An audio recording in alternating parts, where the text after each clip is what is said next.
Sarah Mitchell never imagined that moving into the peaceful Riverside Meadows community would transform her life into a living nightmare. As a disabled veteran with a legitimate handicap placard and all proper documentation filed with the Homeowners Association, she believed her parking situation was resolved. The designated handicap spot directly in front of her townhouse seemed like a blessing, making her daily struggle with mobility somewhat manageable. The first tow happened on a Tuesday morning. Sarah emerged from her home to find her vehicle gone, replaced by an empty space and a citation notice taped to the ground. Confused and panicked, she called the towing company listed on the notice. They demanded $375 for the release of her car, plus daily storage fees. When she explained the mistake to the HOA management office, they offered hollow apologies and vague promises that it wouldn't happen again. But it did happen again, and again. Within 3 months, Sarah's car had been towed 14 times. Each incident followed the same pattern. No warning, no explanation, just her vehicle mysteriously disappearing from the legal handicap space she paid for in her HOA fees. The financial burden became crushing. Between towing fees, storage charges, and rideshare costs to retrieve her car from impound lots across town, Sarah had already spent over $5,000. The HOA board members maintained their position that these were unfortunate errors in their system. They claimed their towing contractor sometimes made mistakes identifying authorized vehicles.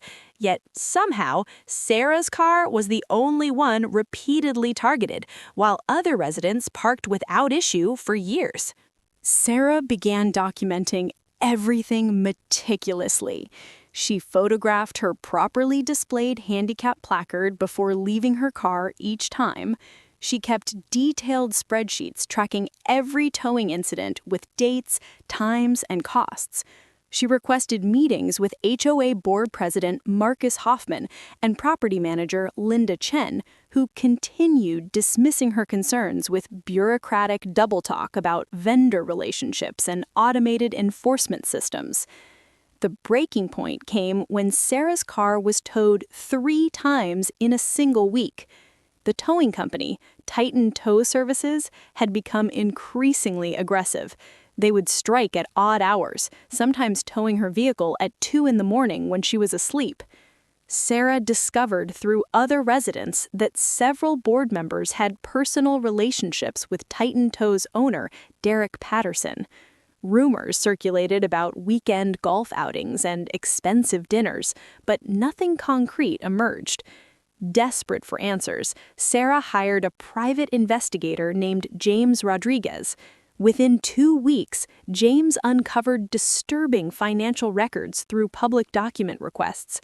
The HOA had paid Titan Tow Services over $200,000 in the past 18 months, an astronomical sum for a community of only 85 homes.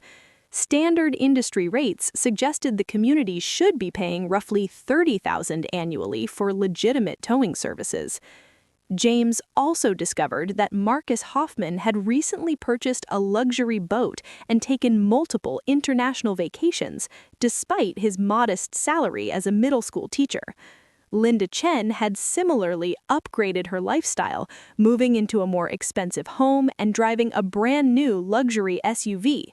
The connections were becoming undeniable, but Sarah needed concrete proof of wrongdoing to take action against these powerful community figures. Sarah and James developed a strategic plan.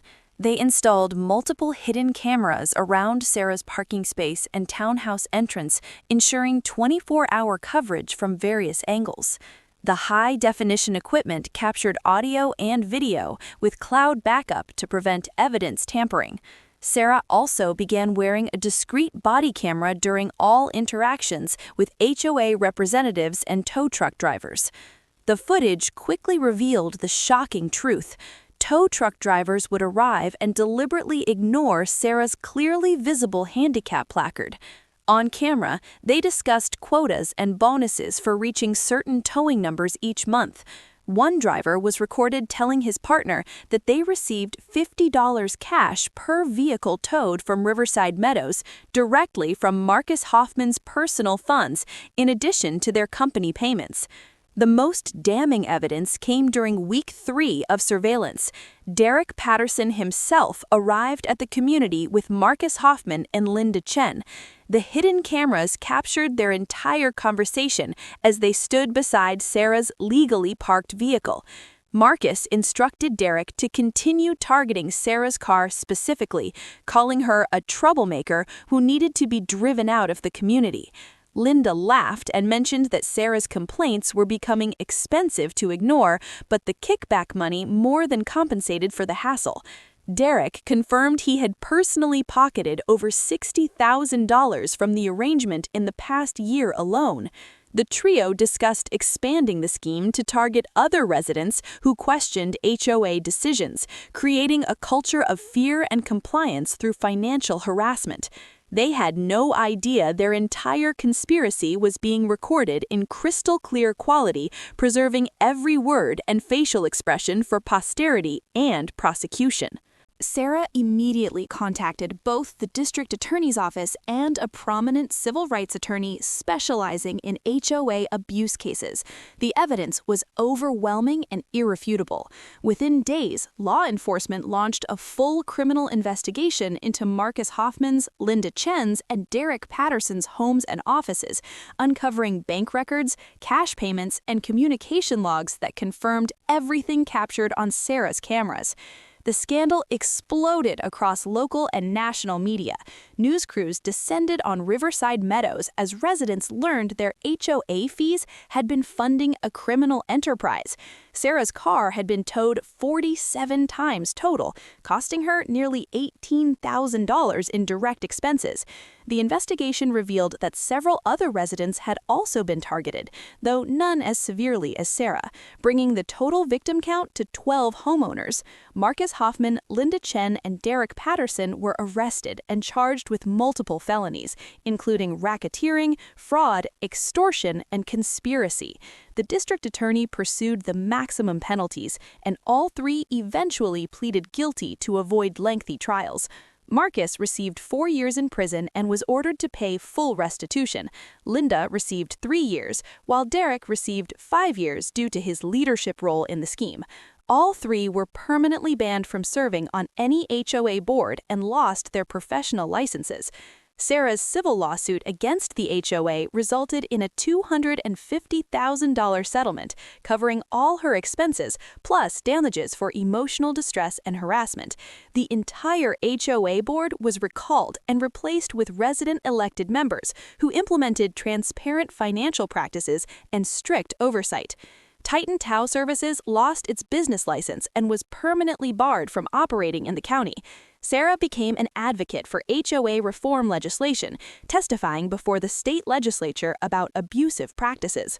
Her courage in fighting back against corruption inspired new laws requiring independent audits of HOA finances and criminal background checks for board members. The story of her 47 tows became a cautionary tale about unchecked power in residential communities and a testament to one woman's refusal to be intimidated into silence.